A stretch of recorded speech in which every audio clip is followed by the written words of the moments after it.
Bismillahirrahmanirrahim. Assalamualaikum warahmatullahi wabarakatuh. Sebelumnya perkenalkan, kami dari kelompok 2 yang beranggotakan saya Muhammad Imran Syah dan rekan saya Bagus Prasetyo. Pada pertemuan kali ini kami akan membahas mengenai produk perbankan 1 dengan 4 subtema, yaitu pengertian sumber dana bank, kemudian simpanan giro yang akan dijelaskan oleh saya sendiri, dan juga simpanan tabungan dan simpanan deposito yang akan dijelaskan oleh rekan saya Bagus Prasetyo. Baiklah, kemudian untuk menghemat waktu maka langsung saja kita mulai masuk dalam pembahasan. Yang pertama adalah mengenai sumber dana bank. Jadi sumber dana bank ini adalah kegiatan usaha bank dalam menghimpun dana dan membiayai operasinya. Sumber dana bank ini dibagi menjadi 3 bagian, yaitu yang pertama adalah sumber dana yang berasal dari bank itu sendiri, yang kedua adalah sumber dana yang berasal dari masyarakat luas, dan yang ketiga adalah dana yang bersumber dari lembaga lainnya. Yang pertama mengenai dana yang bersumber dari bank itu sendiri, itu maksudnya adalah sumber dana ini merupakan sumber dana yang berasal dari modal sendiri. Modal sendiri maksudnya adalah modal setoran dari para pemegang sahamnya. Apabila saham dalam portofolio belum terjual habis sedangkan kebutuhan dana masih diperlukan, maka pencariannya dapat dilakukan dengan menjual saham kepada pemegang saham lama. Akan tetapi jika tujuan perusahaan adalah untuk melakukan ekspansi, maka perusahaan dapat mengeluarkan saham baru dan menjual saham baru tersebut ke pasar modal. Secara garis besar dapat disimpulkan pencarian dana sendiri itu terbagi menjadi 3 bagian, yaitu setoran modal dari pemegang saham, kemudian berasal dari cadangan-cadangan bank, dan yang ketiga adalah berasal dari laba bank. Keuntungan dari sumber dana sendiri ini adalah tidak perlu membayar bunga yang relatif lebih besar daripada meminjam ke lembaga lain. Kemudian dana bank yang kedua adalah dana bank yang berasal dari masyarakat luas. Sumber dana ini merupakan sumber dana terpenting bagi kegiatan operasi bank dan merupakan ukuran keberhasilan bank jika mampu membiayai operasinya dari sumber dana ini.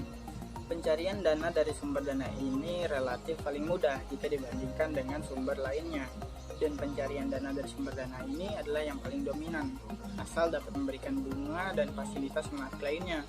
Akan tetapi pencarian sumber dana dari sumber ini relatif lebih mahal jika dibandingkan dari dana sendiri. Adapun sumber dana dari masyarakat luas ini dapat dibagi menjadi 3 bentuk, yaitu yang pertama adalah simpanan giro, kemudian simpanan tabungan, dan juga simpanan deposito. Selanjutnya sumber dana yang ketiga adalah sumber dana yang berasal dari lembaga lainnya. Sumber dana yang ketiga ini merupakan tambahan jika bank mengalami kesulitan dalam pencarian sumber dana yang pertama dan yang kedua tadi. Pencarian dari sumber dana ini relatif lebih mahal dan sifatnya hanya sementara waktu saja. Perolehan dana dari sumber ini antara lain dapat diperoleh melalui kredit likuiditas Bank Indonesia, kemudian pinjaman antar bank, kemudian pinjaman dari bank-bank luar negeri, dan juga bisa melalui surat berharga pasar uang atau SPPU. Dalam pembahasan kali ini kita lebih ditekankan kepada sumber dana dari masyarakat luas. Kali ini disebabkan adanya sumber dana dari masyarakat luas merupakan sumber dana yang paling penting dari bank. Sumber dana dari pihak ketiga ini juga mudah untuk mencarinya dan tersedia banyak di masyarakat. Kemudian persyaratan untuk mencarinya juga tidak terlalu sulit, asal bank tersebut dapat menarik minat para penyimpan dengan segala strategi yang dimilikinya. Dana dari masyarakat luas yang pertama adalah simpanan giro.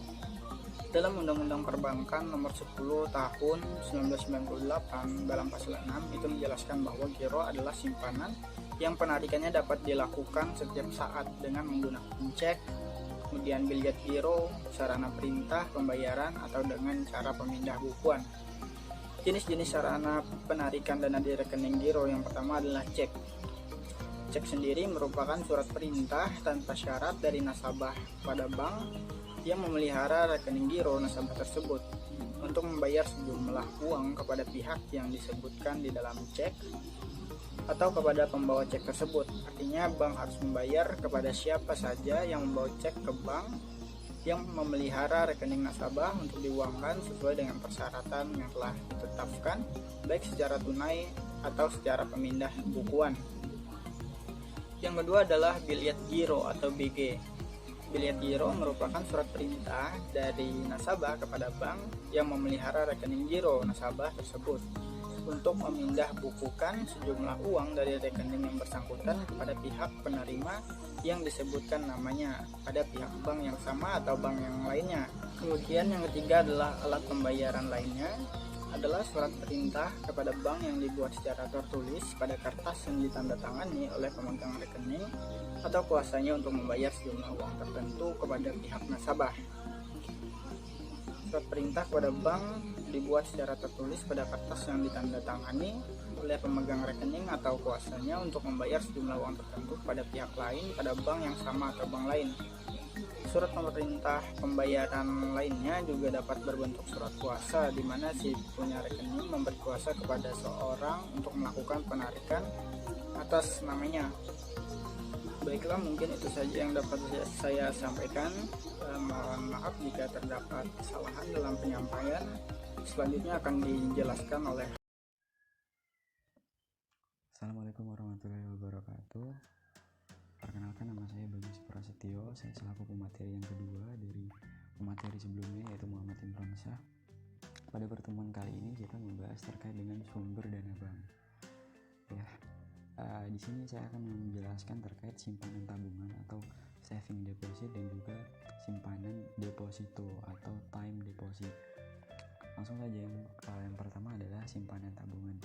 Nah, jadi pada dasarnya di Indonesia sendiri sudah menanamkan budaya menabung ya sejak sedini mungkin dari kecil, karena melihat pentingnya menabung untuk kebutuhan di masa depan itu merupakan suatu hal yang penting. Untuk simpanan tabungan sendiri, pengertiannya dalam Undang-Undang Perbankan Nomor 10 Tahun 1998, di situ disebutkan tabungan adalah simpanan yang penarikannya hanya dapat dilakukan menurut syarat-syarat tertentu yang telah disepakati, tetapi tidak dapat ditarik dengan cek, biliet giro, dan atau alat-alat lainnya yang dipersamakan dengan itu. Nah, terkait syarat-syarat tertentu yang di situ dimaksudkan adalah sesuai dengan kesepakatan yang telah dibuat antara nasabah dan juga pihak bank. Misalnya kesepakatan dalam jumlah penarikan, jumlah frekuensi penarikan maksudnya, kemudian alat-alat penarikan dan lain sebagainya. Selanjutnya ada contoh alat penarikan uang. Ada 3, yaitu ada buku tabungan, kemudian slip penarikan, dan kartu ATM. Yang pertama adalah buku tabungan. Nah, jadi buku tabungan adalah buku yang dipegang oleh nasabah yang diberikan pada awal menabung. Nah, di dalam buku tabungan sendiri terdapat isi, ya, misalnya berisi catatan tambahan dana, kemudian pengeluaran dana, maupun jumlah saldo dari nasabah. Nah, jadi kalau misalnya ke bank, biasanya terkait dengan buku tabungan, biasanya kita akan menjumpai teller ya untuk melakukan transaksi apapun misalnya. Yang kedua ada slip penarikan. Nah, slip penarikan ini merupakan formulir yang digunakan untuk menarik uang, di mana nasabah di situ akan menuliskan nama, kemudian nomor rekening, kemudian jumlah penarikan, dan terakhir akan menuliskan tanda tangan. Nah, biasanya kalau slip penarikan ini digunakan bersamaan dengan buku tabungan. Jadi kalau misalnya kita masuk ke dalam bank itu, biasanya kalau sebelum kita melakukan transaksi itu biasanya kita akan mengisi kayak slip penarikan seperti itu. Terkait dengan itu tadi ada tulisan jumlah penarikan dan lain sebagainya. Yang terakhir adalah kartu ATM. Nah, jadi kartu ATM adalah kartu yang dapat digunakan untuk menarik sejumlah dana pada mesin penarikan uang yang telah disediakan oleh pihak bank dalam lokasi-lokasi tertentu. Nah, jadi singkatan ATM sendiri adalah Auto Teller Machine. Selanjutnya ada simpanan deposito atau time deposit. Nah, jadi menurut Undang-Undang Perbankan Nomor 10 Tahun 1998, deposit itu adalah simpanan yang penarikannya hanya dapat dilakukan pada waktu tertentu berdasarkan perjanjian nasabah dengan pihak bank. Nah, jadi time deposito ini mengandung unsur jangka waktu dan jatuh tempo yang lebih panjang, jadi tidak bisa ditarik setiap saat atau setiap hari seperti yang zaman yang lainnya. Nah, jadi ada beberapa jenis deposito. Yang pertama ada deposito berjangka, yang kedua ada sertifikat deposito, dan yang terakhir ada deposito on call. Yang pertama adalah deposito berjangka. Nah, jadi deposito berjangka adalah simpanan yang penarikannya hanya dapat dilakukan pada waktu tertentu sesuai tanggal yang diperjanjikan antara deposan dan juga pihak bank. Deposito berjangka merupakan deposito yang diterbitkan dengan jenis jangka waktu tertentu. Nah, biasanya bervariasi, jangka waktunya bisa 1 bulan, 3 bulan, 6 bulan, 12 bulan, bahkan sampai dengan 24 bulan. Nah, terkait deposito berjangka sendiri, biasanya tuh biasanya deposan atau nasabah yang loyal terhadap bank tersebut dan juga kebetulan jumlah depositonya itu juga besar, itu biasanya akan mendapatkan special rate seperti insentif seperti hadiah, kemudian cindera mata, souvenir, dan lain sebagainya seperti itu. Yang kedua ada sertifikat deposito. Nah, jadi sertifikat deposito itu merupakan jenis simpanan dana dari masyarakat yang penarikannya sesuai jangka waktu tertentu. Bisa 2, 3, 6, bahkan 12 bulan. Nah, karena sertifikat deposito ini berbentuk lembaran, maka sertifikat deposito ini bisa diperjualbelikan.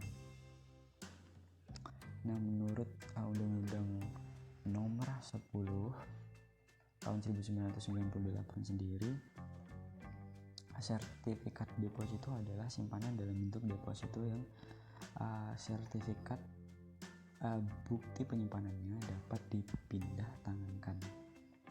Nah, biasanya sertifikat deposito ini akan dijual biasanya kalau pemiliknya itu benar-benar membutuhkan dana seperti itu, kepepet biasanya.